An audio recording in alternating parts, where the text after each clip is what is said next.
Nu, šajā laikā mēs, protams, domājam par sevi, domājam par citiem, domājam par šo lielo brīnumu, kas ir noticies.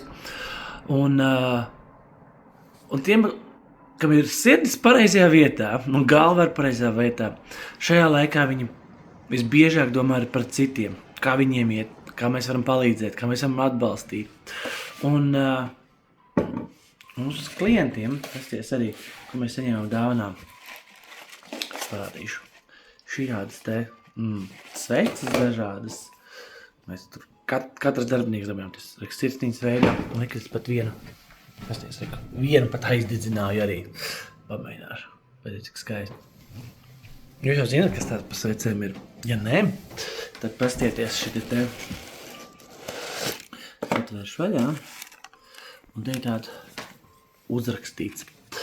Tās ir, paldies, ka atbalstījāt. Un tās ir 1 000 000 sveču mājai.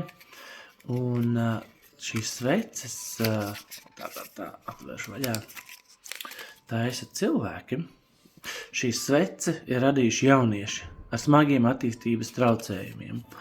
Un ar šī projekta palīdzību vēlamies dot iespēju jauniešiem ar ļoti smagiem attīstības traucējumiem ne tikai būt dienas aprūpes centra pakalpojumu saņēmējiem, bet vienlaiks arī būt tīri cilvēkiem, cilvēciski justies, kur spēj dot savu ieguldījumu sabiedrībai.